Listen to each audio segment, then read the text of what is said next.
right, guys, welcome to Something Like Therapy, the podcast where I'm hoping and believing that you will leave feeling just a little bit better than how you came and how you started. And before you click that button, we hope that by the end of this, you'll feel more refreshed, more healed, just a little bit better. That's our idea here at Something Like Therapy. The energy is good. The vibe is great. We want to get started. So welcome, sit back, tell you to relax, listen. Hopefully there is something that you can take away from today's episode and just say, just a little nugget. It's free of charge.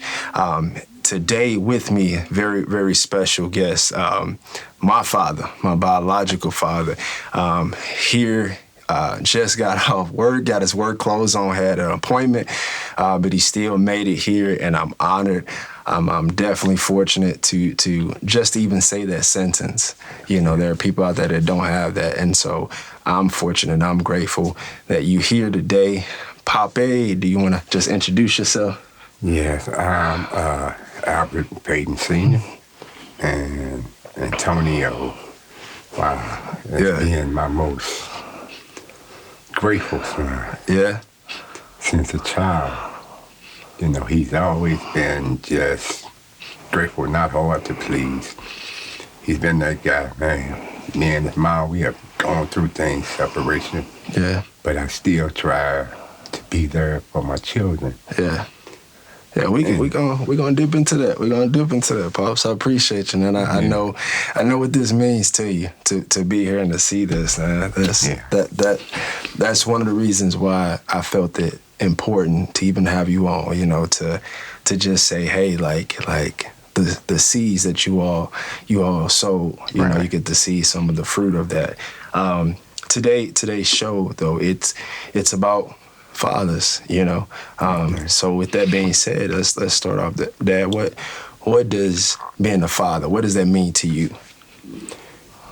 To me, that means setting up a structure for your children, guidelines, principles, values that I come up under.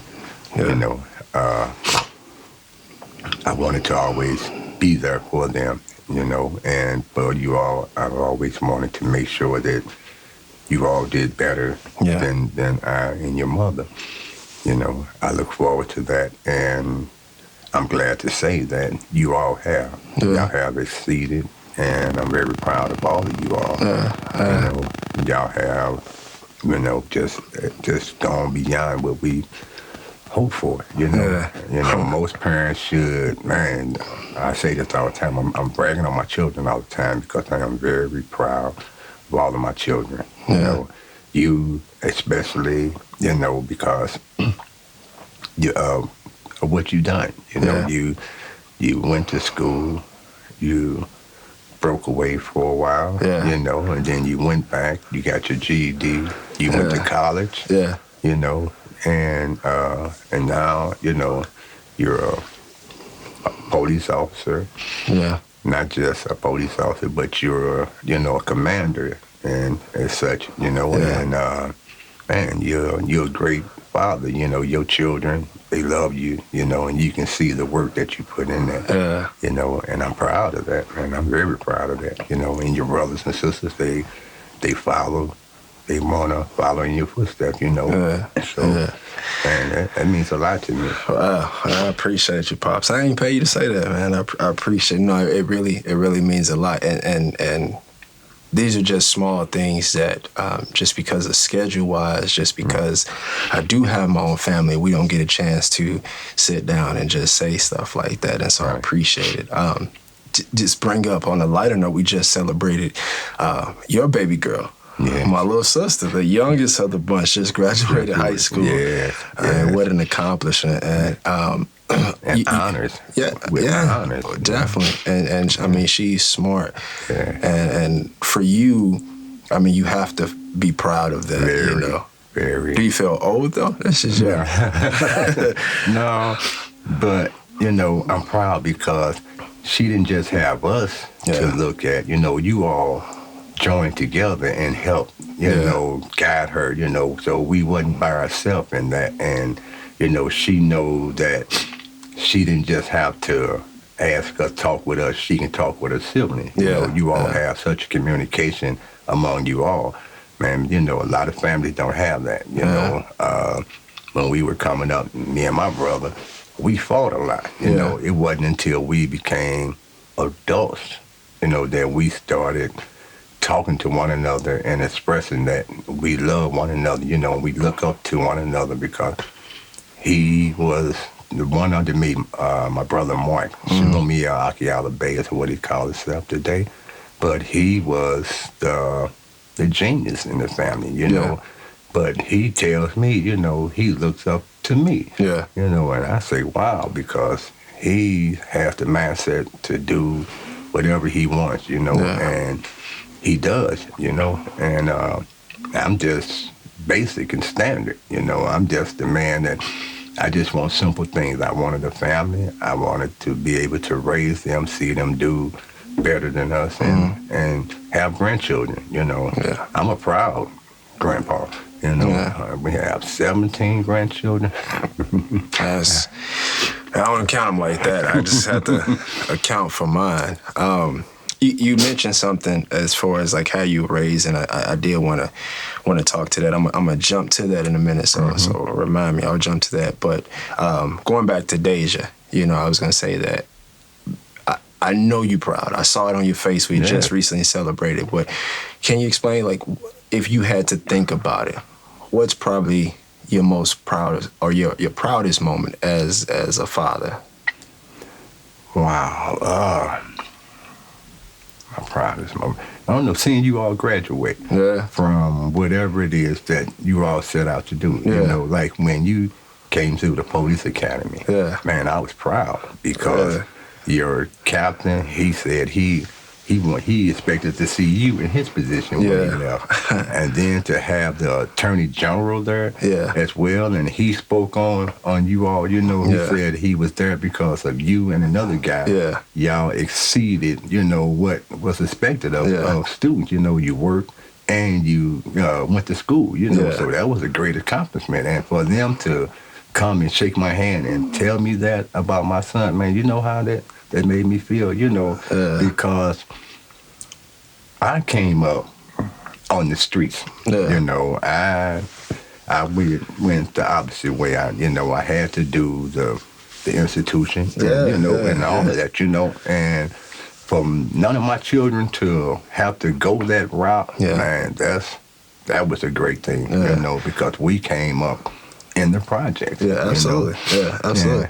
We So of course I want to respect your boundaries, and so there are certain things I didn't know how you feel about it, but I definitely, I try to be as transparent as I can, but that's me. I can't force anything open. So we're gonna go back to that too, because that's, like I say, those are things that it's a part of your history and your testimony. So we wanna approach that. So I'm gonna make you think a little deeper. You told me your proudest.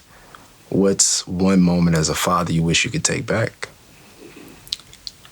If you could think of a moment, it could be 2 moments, but just something, like if you could have it back. I think taking back would be the mistakes I made to where, me and your mom had to separate. Okay. Those would be, that's the time I would take back and redo, separating. Because it was always in my mind that when I got married, it was for death do us part, and because we made those vows to God, I never wanted to, disappoint him. Not only him, but I didn't want to disappoint you all. I didn't want you all to never be without your father in the house.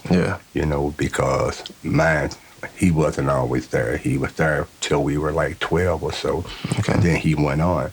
So I always said that I wanted to be a better man than him, and I didn't want to have my children all over the place, scattered. So that would be my lowest moment, is being away from you all, believe it or not, and I'm sure you all can remember, because even though we were separated, I would still come around, and I made sure that And if you all needed anything of me to try to do it, that's one of the things I like most about you, because in one of those times, I wanted to supply you all with things, when I went to the Goodwill and bought clothes, and you were the first one, to say, Daddy, thank you for the clothes, and I said, but Antonio, they're not new. He said, but Dad, they're new to me. You know how that made me feel? Man, I said, wow.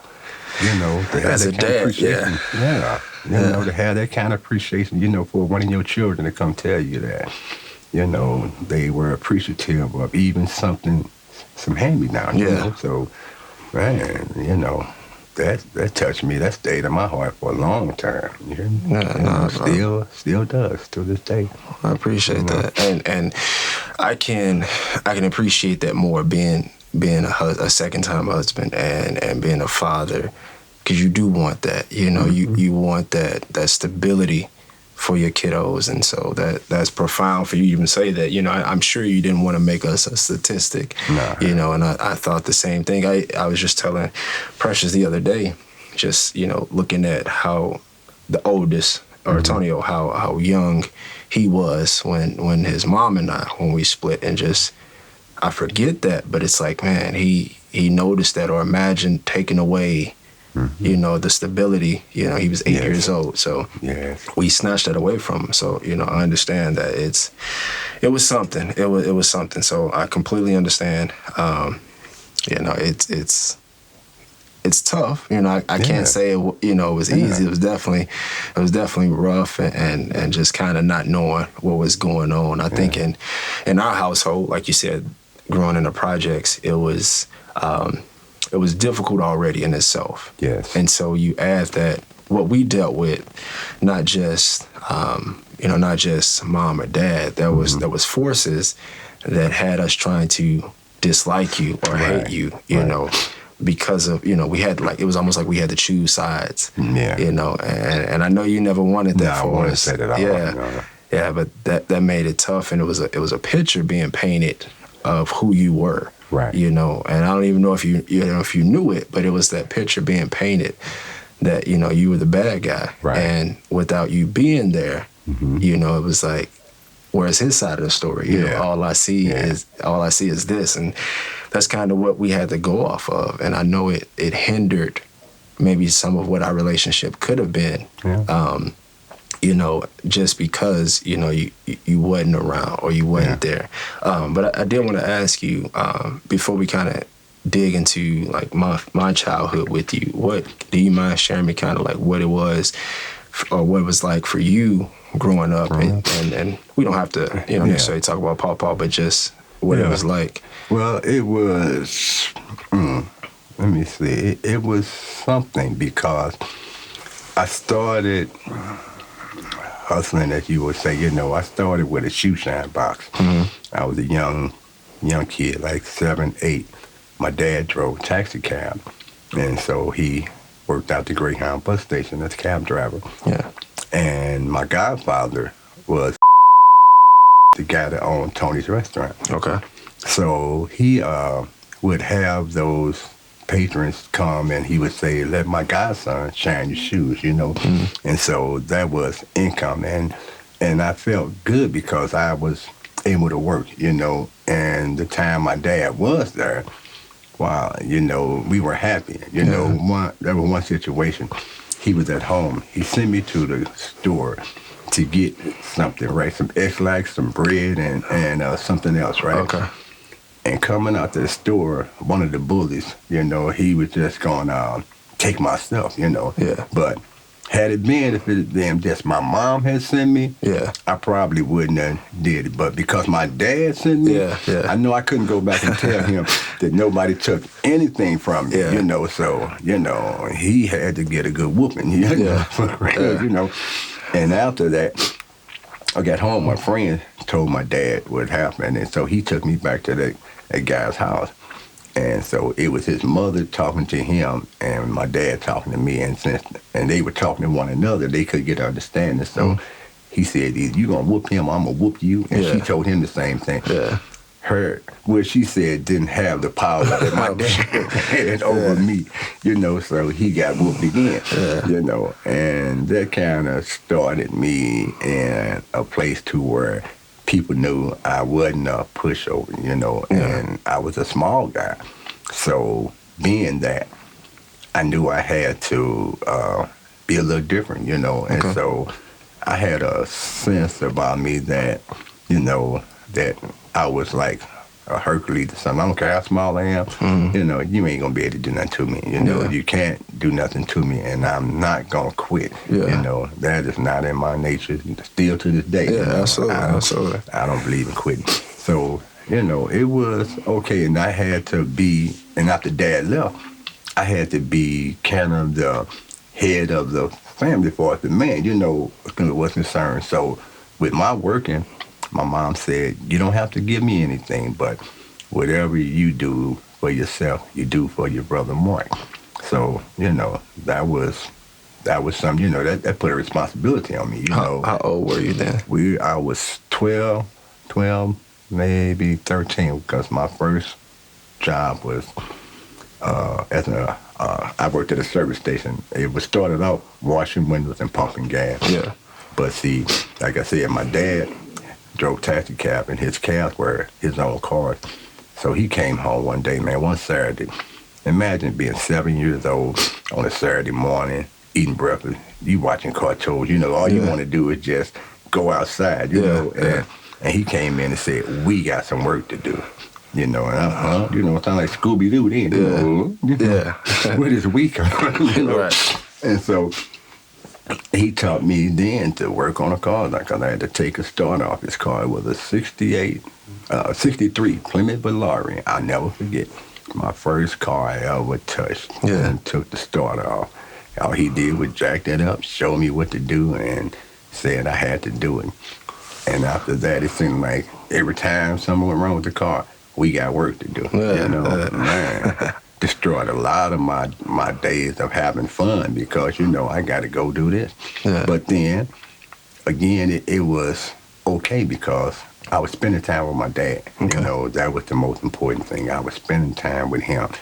And I understood at an early age, because his mother had told me how him and his dad had came up, how he was with his father. So I was just happy to be a part of that, just to be around him. And I understood that he didn't have a high school education, but he gave me all he had, which was teaching me how to survive on the street, since he seen that was in me.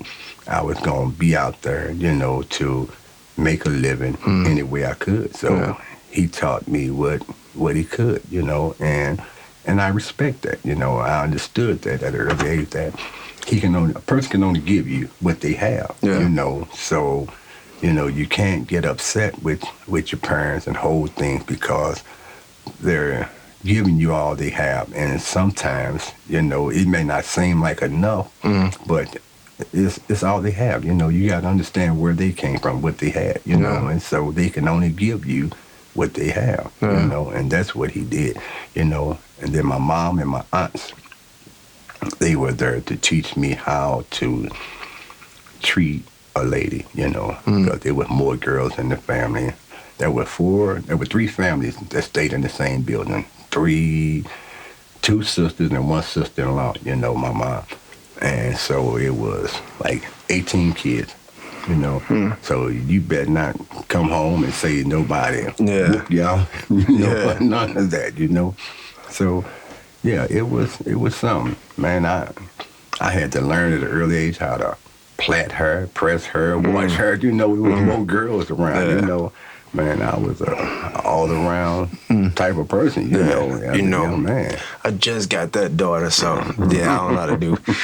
YouTube is gonna have to help me out with that. I mean, I didn't get a chance to spend much time with Pops, with Papa, with Granddad. But I do know some of the stories we talked about. I'm gonna ask you this: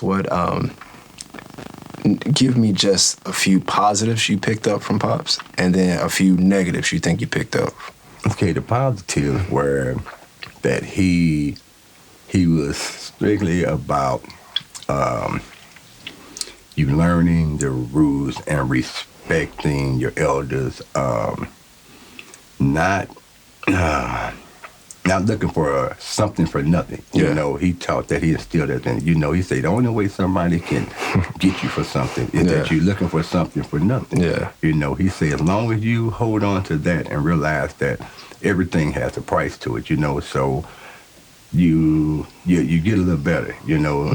It helped you to grow up, you know. So that guy that walk up to you wanting to sell you something, you know, he just can't sell it to you because you know better, you know.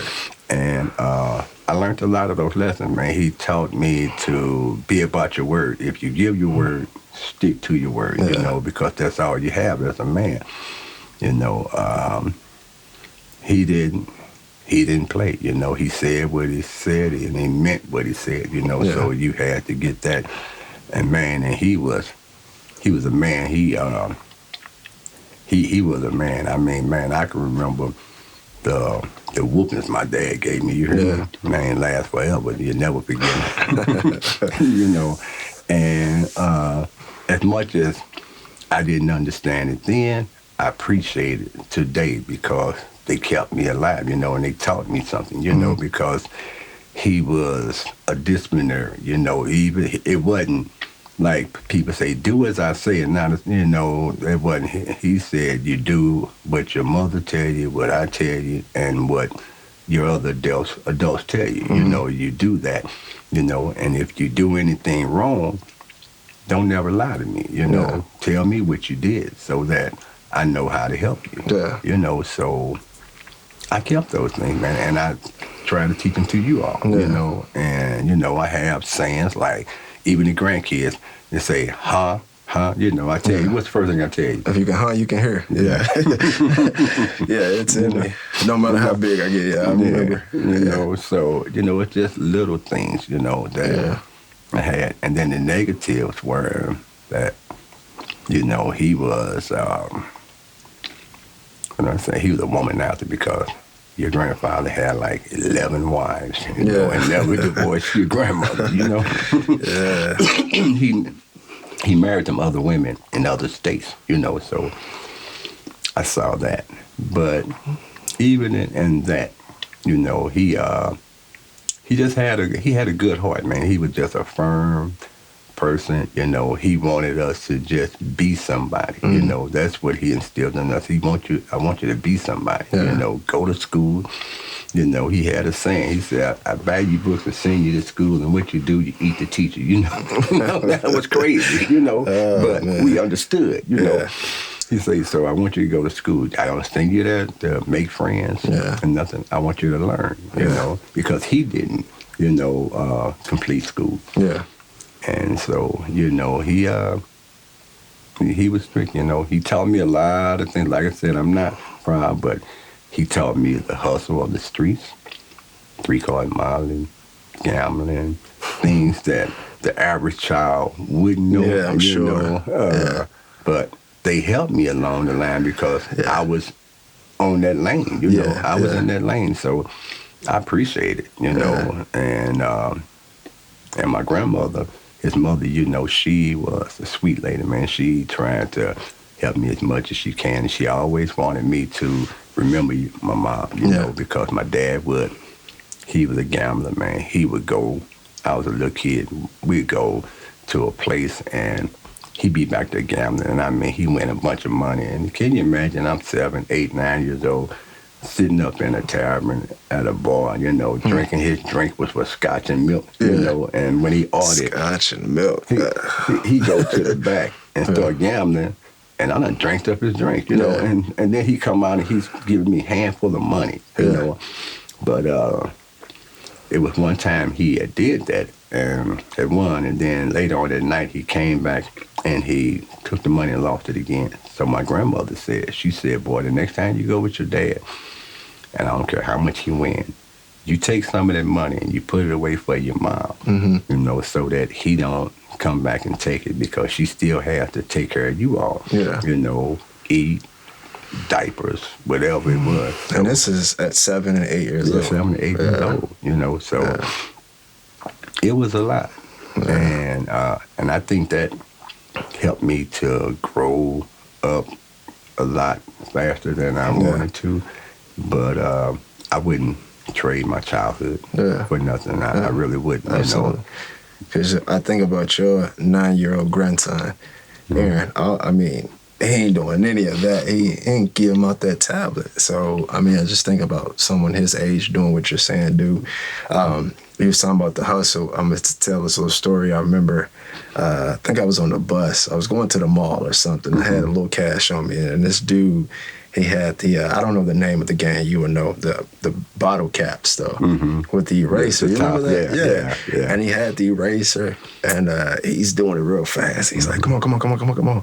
He got me, let me do this. He was like, put $1 down, put $1 down. I mean, it was so simple. I'm like, come on, man, it's right here. He like, boom, you got it. Boom, you got it. He was like, all right, double or nothing. I'm like, all right, cool. I think we got up to $10, and then had no idea what that thing was. Right. He ended up getting me for like $25. I had to be 12 or 13. And I remember coming home and telling you, and you were almost bothered by me. You like, son, what'd I tell you? And that's when you said that never get something for nothing. Right. And I had to learn that the hard way. Like, hey, he sold you a dream. And I was like, I'd never let that happen again. Never. So I definitely, some of the things that you tell me, I find myself just repeating because I've heard it over and over again. I wanted to make it personal, though, and because I'm the son that have the podcast, so I can do that. Right. Let me ask you, though, what are some of the positives and negatives you see in me that I got from you? Well, I tell everybody, you, Deja, and Lyric, Albert Jr., y'all more like me than any of the children, and that now the negative is that, you're not that way now, but, you were going to experience whatever it was, you were going to try whatever that was out there, you wanted to know, and so you were going to learn. You had to get out there and get your feet wet. You wanted to see for yourself. And that's you, Lyric, and Deja, because she's the same way. She want to know something, she's going to try, And even though y'all think we don't know, Mom may not, but I do. Absolutely. I'm up on everything because I done seen it. I done it. That's the thing I tell you all when I come to school. Like, if I come to your school, I tell you all, I say, look, tell me what you did. Because if I get to school and I hear me and your uncle and your auntie and y'all, you in trouble. Because I know you all are our seed. So I know you are going to do some of the things.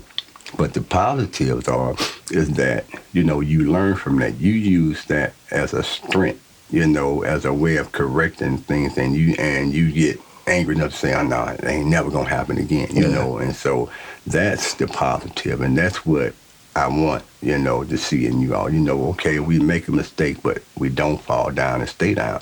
We get back up, through everything I've done and through everything I've seen you, dude, you didn't stay down. Like I said, when you didn't graduate with your class, you worked for a little while, but then you were determined, you wanted more in life. So, and you knew that job you had wasn't it, and, so, you were determined. You went back, you got your GED, proud of you for doing it. And then you went on to college. You didn't just go get your GED, you said, I'm going to college, I'm going to do that, so you did that, and man, that was a proud moment for me, because a lot of people drop out of school and they plan to go back, but they never do because they get caught up in the cycle, and especially young African-American men. It's so hard, so easy for us to get involved because a lot of us don't see anything except for the neighborhood we're in. So we see the ghetto fabulous guys in our neighborhood,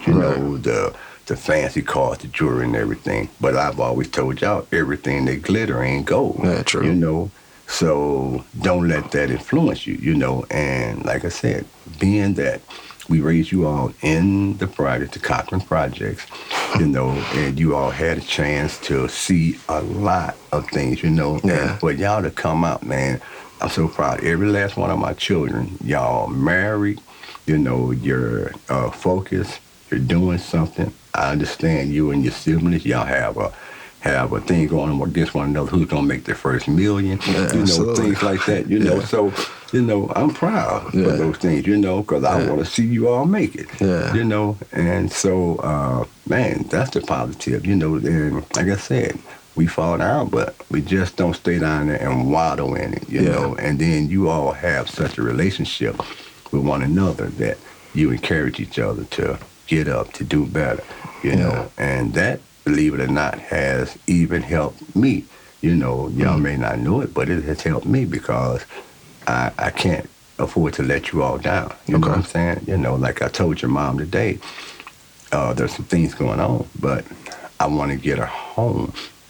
It's been my dream. And she told me a story about when you were with your first wife and y'all were going through, that you called her and asked her, did she have a place for 4 little handsome men to come, you know, and she didn't have the room, you know, she said she felt so bad, you know, and I don't never want that to happen. Man, you telling that's gonna break me, man. That was a low point. Yeah, it was just me and the kiddos. So yeah, that was a low point, man. I almost forgot about that, so I appreciate it. I do want to, you know, because I know we're kind of hitting and missing on like the upbringing and stuff like that. I do want to dig a little deeper if you're okay with that. Okay. With that being said, I know you had mentioned, you know, the incarceration and things like that. Let's talk about this a little bit. What did you feel? Because, you know, a few of those times you were incarcerated, we were there. Take me through how you felt when you were arrested in front of us. Like, I know like I've done it before, so I know it sucks. But to be put in cuffs in front of your children. It was humiliating because, you know, I just felt like for what it was, you know, it was probably just bench warrants at the time, missing court or whatever. But it hurt because I didn't want my children to see that, you know what I'm talking about, that side of their life. I didn't want y'all to have to see that and experience that, you know, and it hurt. It hurt, you know, because my children have to see me going, you know, and so along with everything else that, you know, all the people around saying, well, he's just a bad person, you know, he's not this, he's not that, you know, now this is kind of like some proof to say, oh, he's not a good guy, you know, because he's getting locked up. But, you know, people don't understand the circumstances and things and reasons why you do what you do, you know.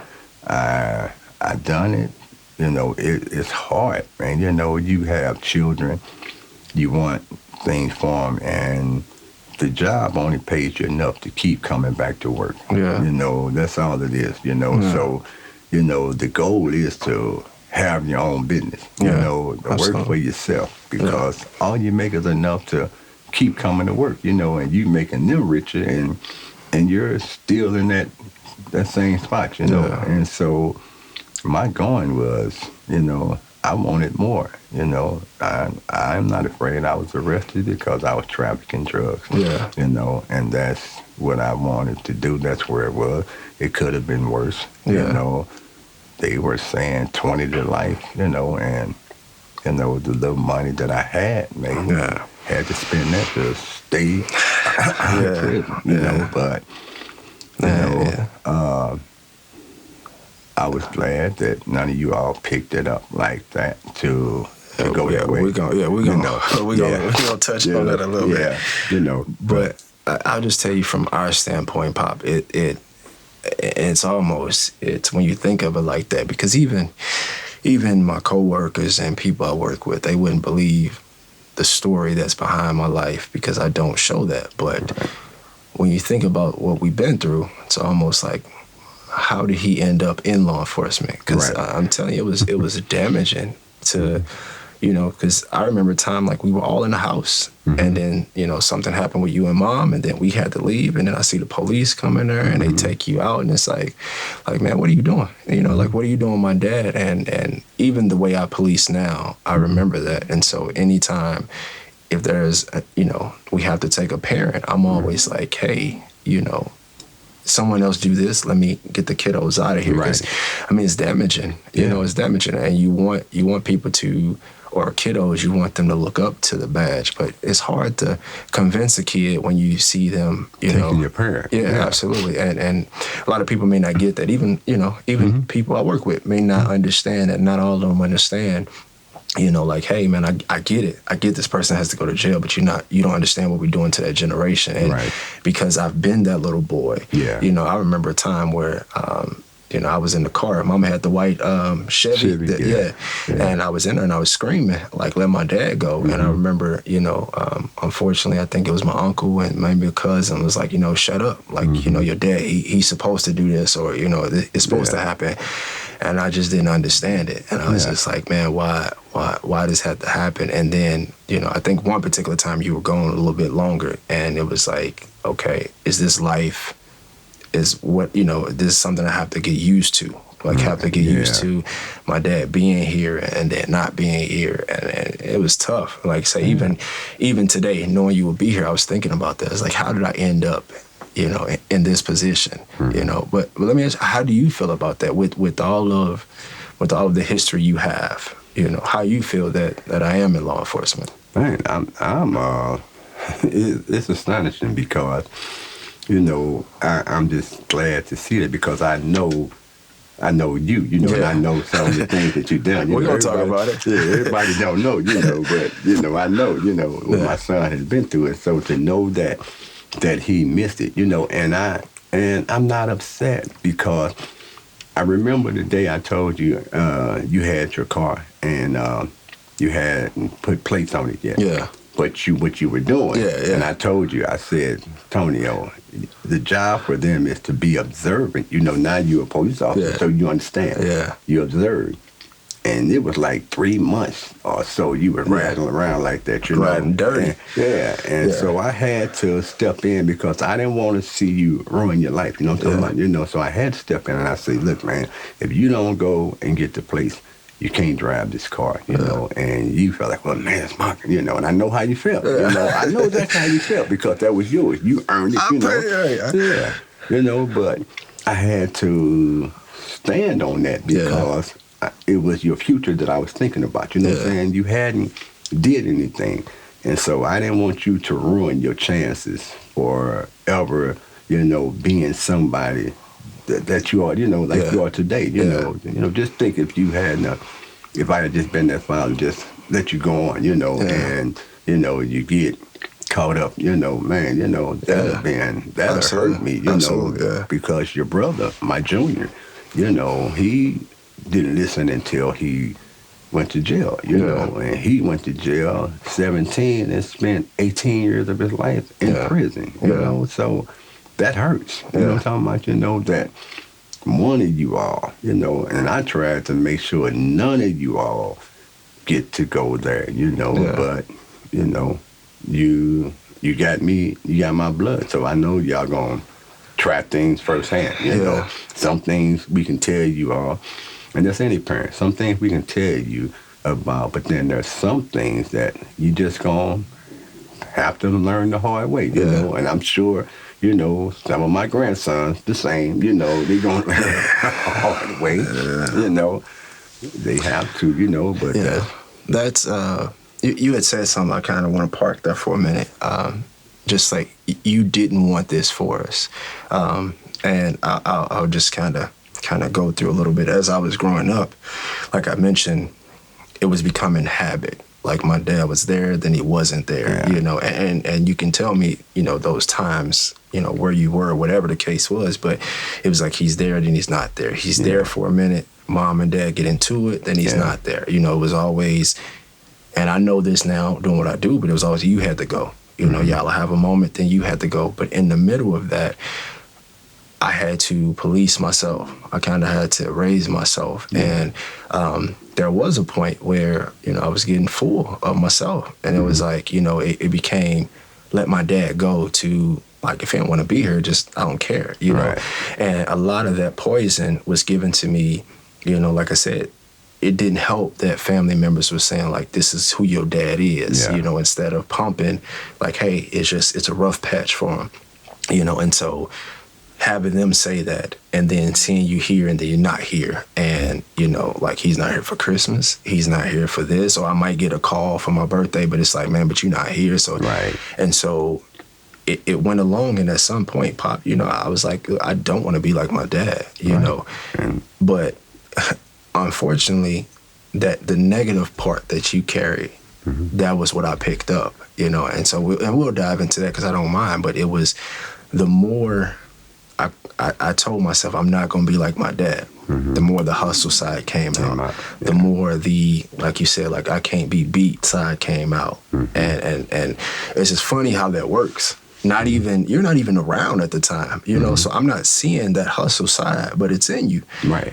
And it was in me. And so I'm like sitting here like, nah, I'm not going to be like him. But I turned up, you know, that's that part of you, that negative part of you. It was more like that. I'm going to bring up, you know, this is probably the lowest moment, you know, I had with you. And I talk about it sometimes as a way to help people. But do you remember the fight? Yeah.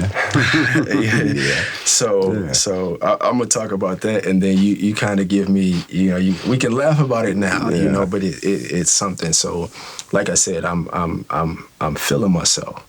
You know, not only that, you know, I got soldiers. You know, I'm out here. I'm making money.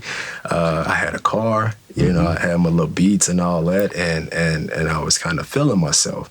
And you had mentioned earlier about Papa, that he gave you what he had. Right. And so in this time, it was like, yeah, he's cool. Like, when we had our moments, it's like, yeah, he's cool, but he ain't dad enough to tell me what to do. Right. You know, and then... that's what you thought. Yeah. And so at the time, it's like, not only is not that, I got my own money. Like, how you gonna tell? I'm 16, bro. I got my own money. Like I you know, I do this, and so, you know, I'm feeling myself. I got soldiers. I got this. I'm little Ricky, but I'm gonna do it better. It's kind of that mindset, which you know, honestly, I got it. You know, Right. And I remember, you know, a situation happened, and I thought you had took something from me, but this was already on top of, you got your nerve taking my car that you didn't pay for. Then I remember you kind of revealed to mom you were dad, you were supposed to, but you revealed to mom some of the stuff I was doing. So I was like, oh, so my man's a snitch now? You know, I got all this stuff going in my mind, and I'm like, man, dude tripping. Like, nah, he can't say anything to me. And so all this is going on, and then I think you took something from me, and I remember I was gonna approach that. But let me pause there, though. Growing up, even when you wasn't there, even though I had the negative from family, the streets always told me who you were, right? And so I always kept that in the back of my mind, because the streets and people would call, like, come here, little Ricky, like, man, your dad was this, you know what I mean? Your dad was that. And I'm like, he ain't that now, you know what I mean? Like, I'm like, he ain't that now. I don't care what y'all say. Like, you know, he got his own demons he's chasing. Like, that's not him now. Like, when I see him, and not putting you down, but like, when I see him, it's he's trying to get help from my mom, or he's trying to get in the house. He ain't this OG y'all talking about, you know? And so that was in my mind, you know, a young, immature kid. I'm like, he's not this. And so now I think you took something from me, and I'm going to address you how I would address somebody in the streets. Like, we got to talk, right? And I remember we were downstairs in the basement. We in the room, and we're talking, and I'm like, man, you took it. And you like, son, why would I have to steal from you? And I'm like, nah, you took. I know I dropped the N-word, and I think the draw, I said the F word, and I think that was it. And then you broke down in a stance like, come on with it. I lost my rabbit at the time. But I remember I did that, and from my side, you know, man, before I knew it, this old man had his hands around my throat. And I did swing back, but I only swung back. I don't know if I ever told you, I only swung back because I said, I'm dying today. You know, as tough as I thought I was. That and here it is. I mean, this is the showdown. This is the battle of alphas, which it really wasn't. I still was a cub, but this is the battle of alphas. And I remember before that happened, and again, like a little boxing training, I'm like, I do this. Like we fight up at the mall, like I do this. And before I knew it, you're choking me. And I'm going down slowly, and in my mind, I'm like, you're getting ready to die, so you have to do something, and I remember I swung, I connected, you backed up, and in this moment, Pops, I saw what everybody in the streets told me, and I don't even know if you knew it was there because I've been angry before and I've done things out of anger that I didn't want to do. And so in that moment, I saw him, I saw the OG, and I was so afraid. I was so afraid because parents, especially old school parents, I brought you into this world. I take you out this world. And it didn't register until that moment. And it was just you and I. And I remember Jasmine was knocking on the door, but the door was locked. And I don't even know how you locked the door. That was smooth, but it was locked. I mean, that was just a moment to learn my lesson. But I remember you like I say, you kind of got back a little bit. It was just to get you off me. And in my mind, I'm like, all right, I'm good. But then I saw this look, and it was like, man, that's that look. Like everybody, like I can name some of the OGs who told me, I won't say them on here, but every time they told me, like, look, your dad set the pace for this, or your dad made the way for this. And that moment, I was like, that's him. Like, that's John Wick, That's what I was like, I saw it, and I'm like, man, like, what did you just do? And you came at me, and you screamed, I love you, son. And I broke down, and that's what I took from that. And it's unfortunate that we had that physical altercation. Yeah. But I remember breaking down. And I'll just kind of tell the rest of the story. You could definitely tell your side. But from that moment, I was so weak. You hugged me and you grabbed me and you were in tears. And I mean, my face was soaked. And you started revealing to me how you've always been taking care of us from a distance. And I'll never forget some of the stuff you said. You said, son, your mom just got a job a few years ago. How do you think at this party you had this? At this Christmas you had this? How do you think you had this and this? And it registered like my mom wasn't working. Right.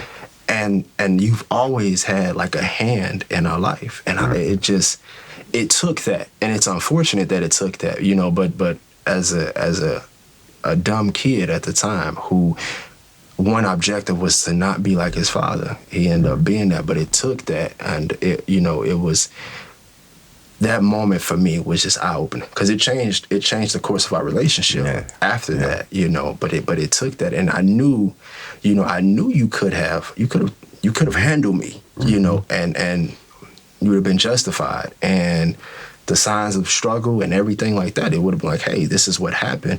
And Lord knows I had enough dirt on me to where it would have been like, hey, but you didn't. And so like you can tell your side if you wish, but I want to ask you, like, why didn't you? Why didn't you pursue when you came back?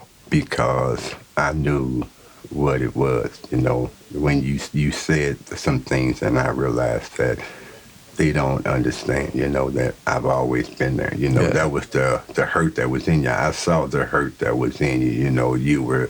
It was like you were saying, how dare you come and do this, but you ain't been in my life. And so I saw that, and I knew I had to explain it to you all, not just you, Jasmine as well. Her and I, we had the same battle, And so, you had to know that I've been there. So no matter what, Mama, she's not going to tell you all, just like with you and yours, there's two sides to every story. Yeah. So you don't always know it. But I knew then that, you were my son, man, and I didn't want to hurt you, or nothing like that. I didn't want to do that, but I wanted you to know that, I'm your father, and I'm going to be there till you die, and no matter what you think about me, I've always been here for you all, always, even in the separation, I was always there.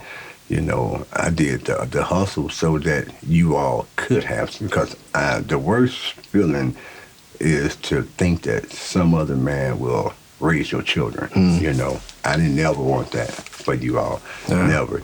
And so I had to explain that to you, and I caught myself because I remember the very same thing. See, I had to go through that with my dad too. I ain't never told y'all, but I did too. I went through that, and I felt like, how dare you, but he he took a gun out on me and told me to be still.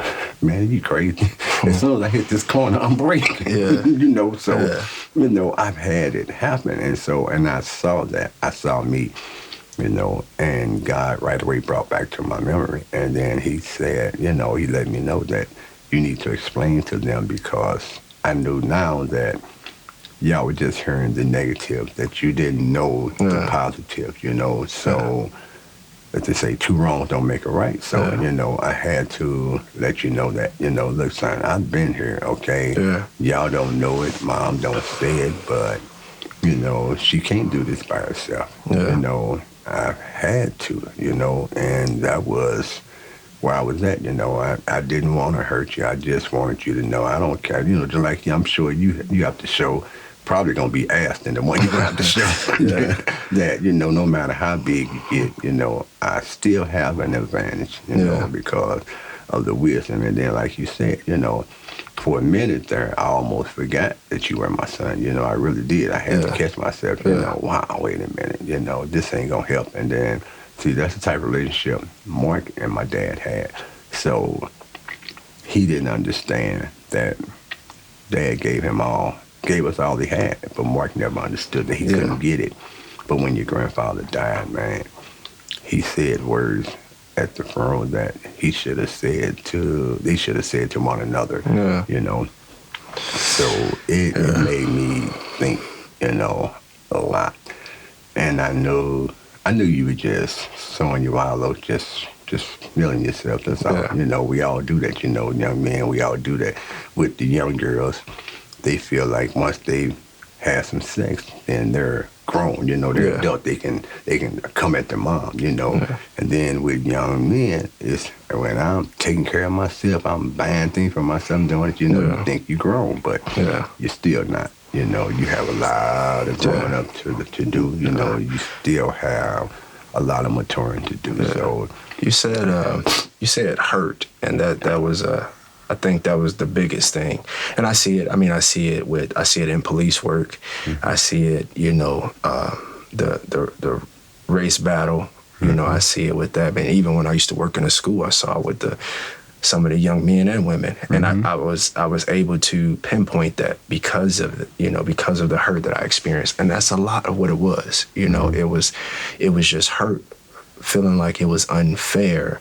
As tough as I thought I was, it was like, it's just unfair that you wasn't there. Right. And even in high school, you know, I was DSEG. If anybody knows DSEG, it's when you bust out, the government gives that school a little extra money to bust you out from the inner city.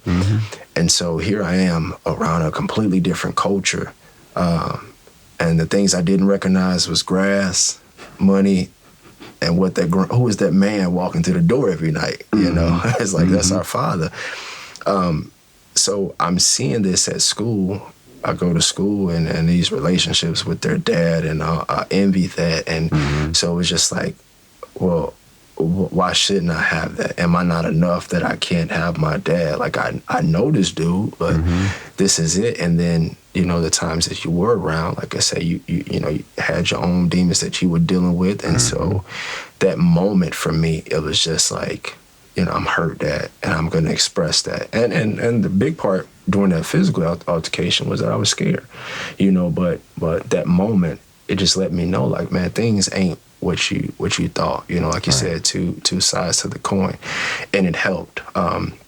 It helped our relationship, and I'm glad. I'm grateful for it. That's what I say. I've told that story before. It's still hard to tell because I don't want to praise my disrespect. Right. I was disrespectful, and I was just young and dumb, you know. And I understood that. Yeah, and this is just for people. Period.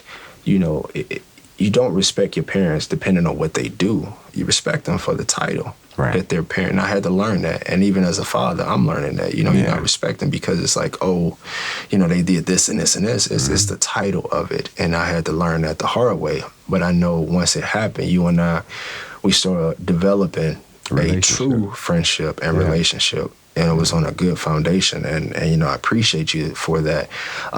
Moving kind of into some other, as I got older, you know, because even I'm using the phrase, the demons that you felt or that you were battling. It's your testimony to tell whatever you, but I knew you had vices and things that you were struggling. Yeah. I dealt with, it's hard, because I started off selling drugs and then going through the separation, not having you all around. Y'all don't know the effect that had on me, because I do now. I was family oriented, Yeah. and I wanted my family, man. And what was going on was forces beyond my control were keeping you all away from me, Yeah. and that hurt. And I couldn't talk to anybody because everybody saw me as the bad guy. Your mom was lily white, and everything, and so everybody saw me as the bad guy because they know my history. Right. So that hurt, man. Y'all don't know. I spent a lot of nights, man, crying. A lot of nights crying because I said, Lord, I just want to be with my family. I just want this. This is all I've ever wanted in life, is to have a family, raise them, and be there. I wanted to raise my children, man, and be there for y'all everything. Jasmine makes me so proud when she tells her story. She say, my dad has always been there for all of my special events, and so she don't know how proud she makes me when she does that, but she does, man. I just, I get very emotional. I'm very, the hard guy from the street, but man, I'm very sensitive as well, now more than before. And I thank God because, man, the things that I've done on the street to be 60-some years old right now is amazing, you know what I mean? Because absolutely. there were days when I just knew I wasn't going to make it. Yeah. I didn't care at that time, but, I didn't think I would make it, man. And like I said, you all were a big part of me, and so couldn't be around you all. And I'm not just using this excuse, man. I started smoking crack, and it was just freebasing when I started, but I started and it was like the only shelter I had to run to, because, like Richard Pryor teased, he said, they don't understand you, Rich, but I do, and so that's what it was, it's like, didn't nobody understand me, man. I couldn't talk to nobody. And then being that I was trying to live a Christian life, so I couldn't just give up, and walk away, and God was dealing with me in ways people wouldn't understand, so I didn't have anybody to talk to. I didn't trust nobody, I'm talking about, because all the people saw me one way, and that's what they had, but people start learning that, I have a good heart. People start saying, he has a good heart. The brother would do anything for anybody, and that's just the way I am. I'll give whatever I can, to help somebody, but it seemed like everything was against me, everything was against me, and everything was coming down. I couldn't hold the job down as long as I wanted to because, of my family. There were times I just couldn't, I didn't want to get up, man, and go outside because we were separated, and I couldn't be around you all, man. And it was some days I just didn't want to be bothered at all. I just wanted to, push my woes away, and I didn't know no other way, So I used the drug, and I thank God that he was able to deliver me because I couldn't deliver myself, and people don't know that, and so you never judge anybody, because I know when I was younger, the guy sold drugs for, I won't mention his name, but he used to always tell us, don't never call those people names, because they're the reason you can put those Chuck Taylors on your feet and go to leading mans and the things that you do, so don't never do that, and I kept that, I would never call anyone out their name, people do that today, young people, and then, how can you talk about somebody doing one thing when everybody had a drug or addiction of some kind, you may sell one thing and then you use another, so everybody does something. And I kept those things in me. And the one thing I never wanted, man, was I prayed to God, Lord, please don't let none of my children ever get addicted to the drugs, Yeah. please, because I'm gonna go through it with them. I'm not gonna just let that happen. I'm gonna go through with them. I'm gonna be there. I'm gonna talk. And you all know. Y'all tell me all the time, Dad don't have no filter. Because I don't. I'm not that parent that hide things from my children. I just don't believe that. I want y'all to know the truth about things. That's one of the problems. A lot of parents want to be their children's friend and not be their parents. Yeah. I want to be your parent first, and then if we establish a relationship, that's great. But I want to be your parent. That's like when we had the altercation. The bottom line was that I'm your father's son. And that ain't gonna change. And I've been there for you, and I'm always be here for you. So, and I told you, I said, God gonna give you one. Just like you, he has a sense of humor. He reminds us, and it was a struggle, man. I struggled with that thing about 20 years, and it was rough, and trying to take care of you all, take care of my addiction, and it would be great, get back home and then, something happened, man. I was so sorry that I ever did anything. If I, all the things I've ever done to you all, man, I'm sincerely apologize for, I really appreciate it. have, apologize. Please forgive me because I'm just. We have, man. Yeah, we have. I know you are, I'm human, and I thank God for the relationship I have with you all now. I call you at times and talk, just to talk, that see how you doing, what's going on with you, and hoping we can have times like this, and sometimes we do, and then sometimes you say, Dad, I'm busy right now, but I'll call you back later, and that's fine, I call all of you all, I talk to all of y'all, and I have such a relationship with you all, that I'm glad of, because I couldn't talk to my dad like I really wanted to because of who he was, My dad was, man, everybody knew him. Anywhere you go, with him, everybody knew him. Hey, Rico, all over the place, everywhere. Our relatives, he used to tell us who was our company, like Walter Payton was his cousin, the football player.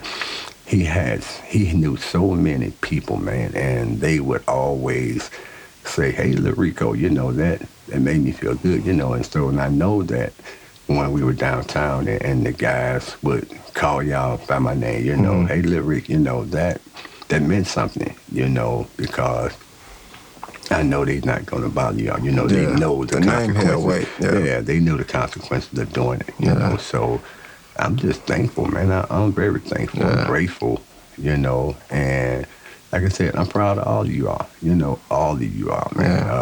The girls, they went to school, they got honors, but you guys, the boys, y'all went, and y'all come out and y'all done something with yourself, so that's, that's a great feat in itself. My daughters didn't wind up pregnant and have to quit school, and my sons don't have children out of wedlock. What I'm talking about? That stuff means something, man. Except, I know, I'm close to you, but so. I'll say this, Pops, and you mentioned you didn't have to give that, and I appreciate you for that. And just so you know, we do forgive you, all of us. We forgive you for that. I'll say this though, you were saying about like talking about people that have their addiction, and I know I didn't understand it.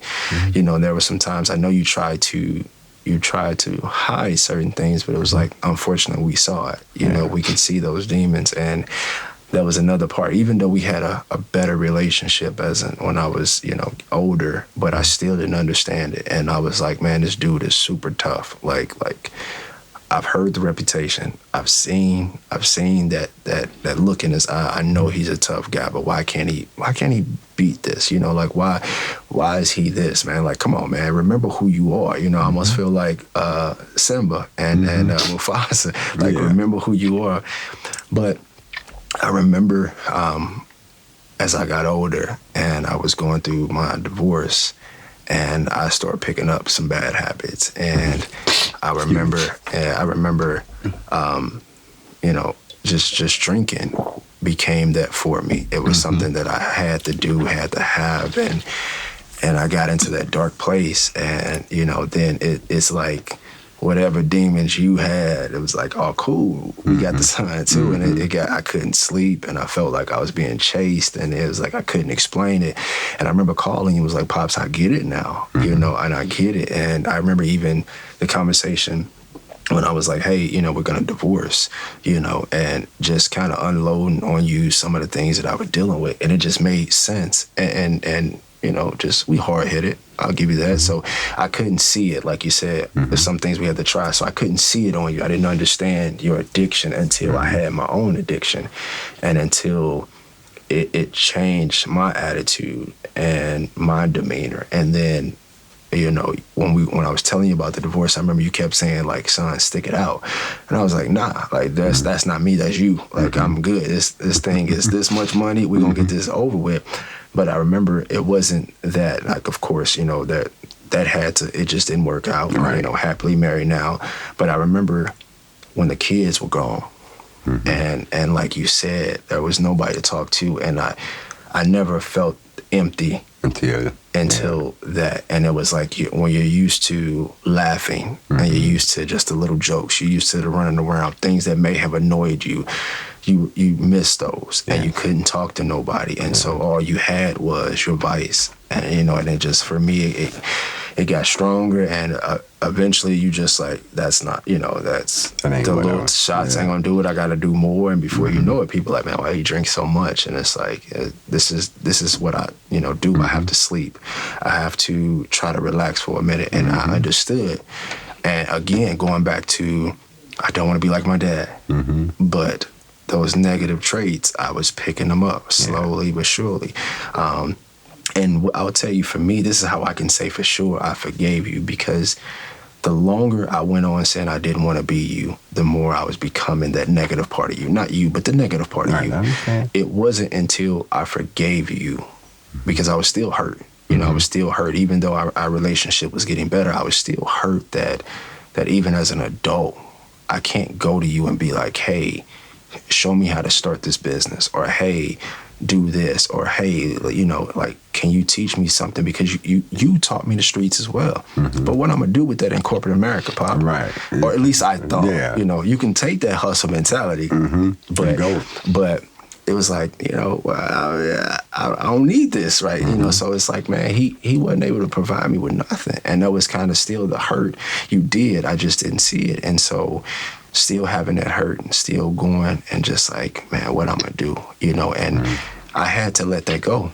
And I had to come to the revelation that you said in the beginning of the show, that I realized my dad gave me what he had, but what you had, you gave it all to me, and you didn't get enough credit for that. You know what I mean? And so I want to give you credit for that, because it wasn't the best put into you, but what was put into you and what you gathered, you gave it to us.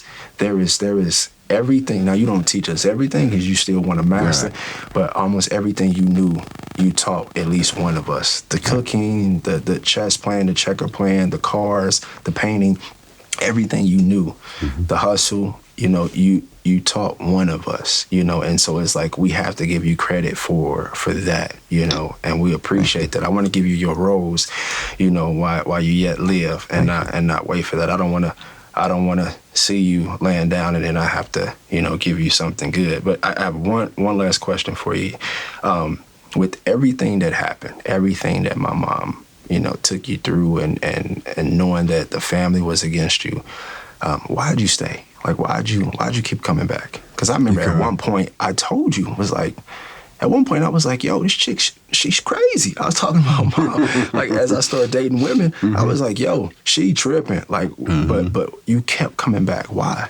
Because of you all, and the fact that my dad told me that very same thing a long time ago. He said, son, all women are crazy. He said, starting with your mom. And I was so upset when he said that, you know, because how you gonna say, you know, but as you start dealing with people and you start trying to understand they say men are from Venus, women are from Mars, whichever way it goes. Yeah. You know, we are, because our thought patterns are different. You know, where we be thinking, they don't think the same way we do. You know, at times. But then but that's why opposites attract. You know what I'm talking about? Because it's that makes a whole. You know what I'm talking about? You know, the opposites attract. You know, there's got to be a good, there's got to be a bad. You know, mom is she's the good and the bad sometimes. You know, be careful. She's gonna listen to this. She's the good and the bad sometimes. You know, and I am too. You know, but you know, you have to know when. And like, I'm like old Yeller, you know, I'm that watchdog, you know, I'm watching everything. I see the things that she don't. Sometimes mom just don't see everything, you know, she be somewhere else. But I pay attention to each and every one of you all. I know what you're capable of. I know who will do what. Yeah. You know, I know you all, you know, like that, you know, and that's just the instinct, you know, of a father, because, you know, you got to, you know, you want you to protect us still. You know what I'm talking about? You're the protector, so you have to know each one of your children, even though you don't always say it. You know, you watching. You know, you watch them, and when they're doing good, you want to tell them they're doing good, you know, but you don't want to overdo it because you don't want them to get too far ahead of themselves, you know.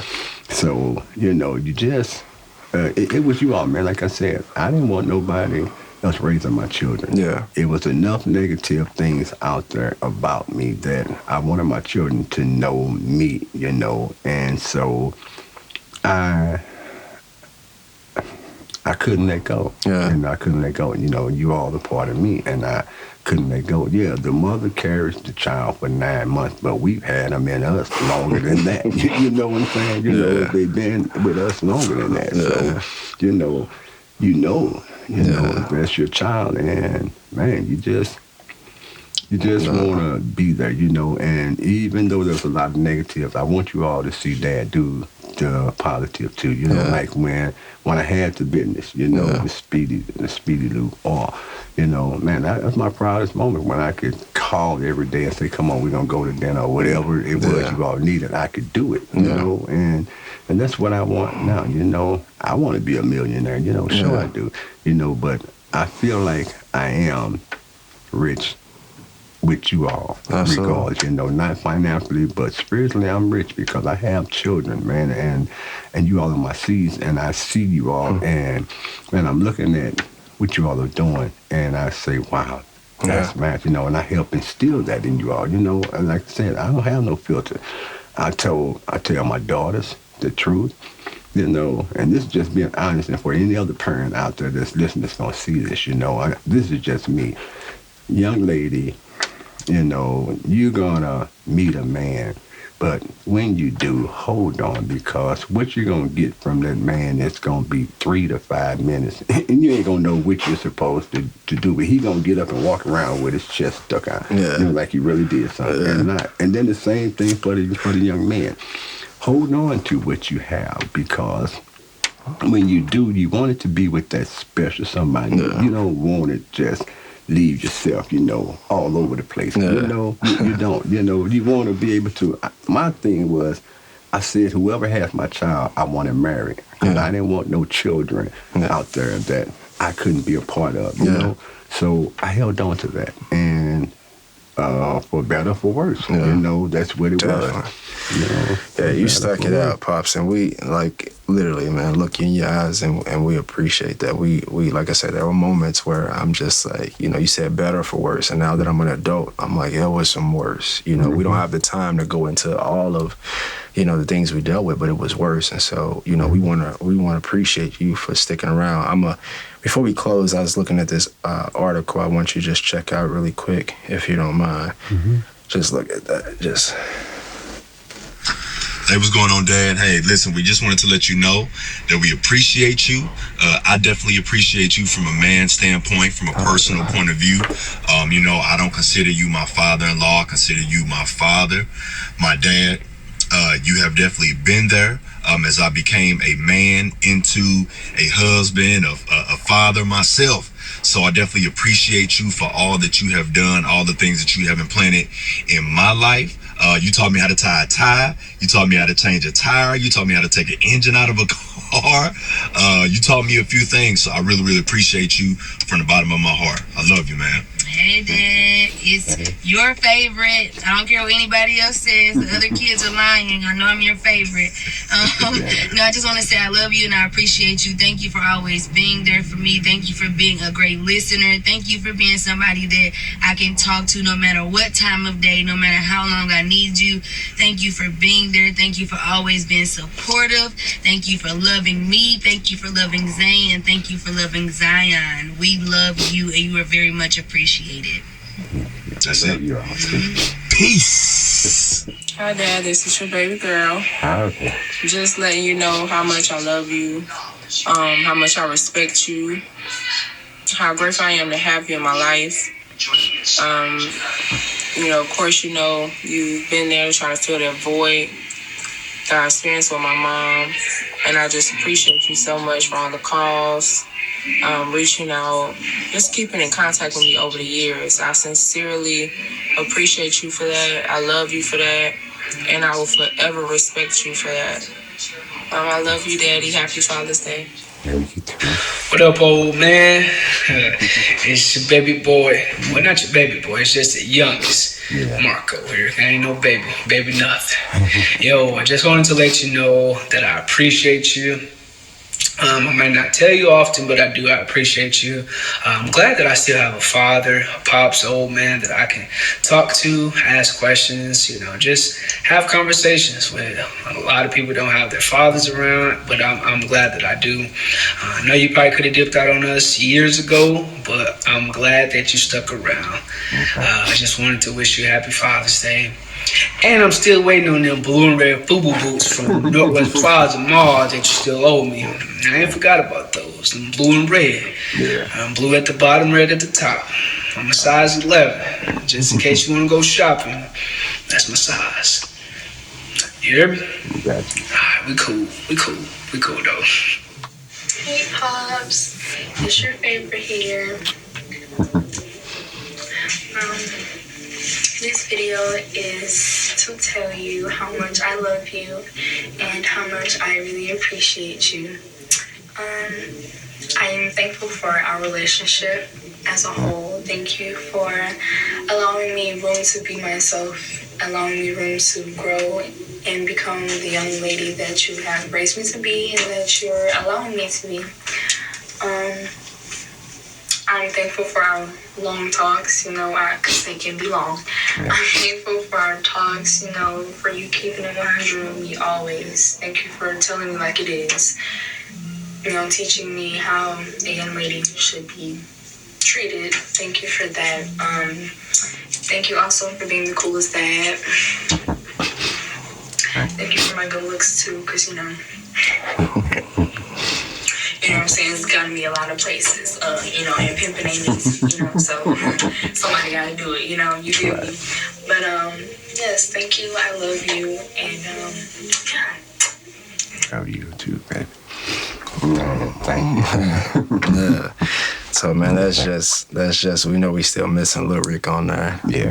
But we all feel the same, Pop. So man, just want to say we love you. We appreciate you, man. Like don't carry that weight around if you have been, man.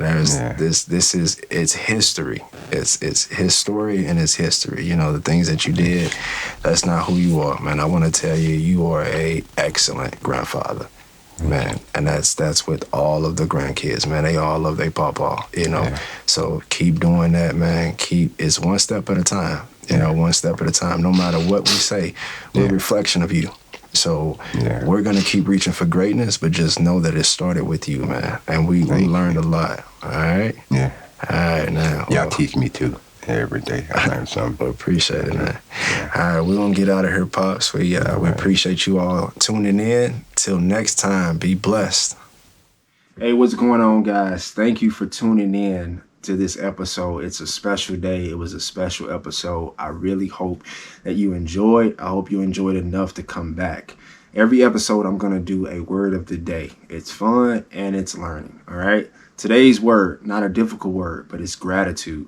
Gratitude is the word of the day, and it's the state of being grateful, thankfulness. All right. And what better day than a day like today to just be grateful and to show gratitude to that special male in your life. It doesn't have to be your biological father. It could be just a male that took a positive stand to help you grow. So this week and today, let's show gratitude. Thank you. Be blessed.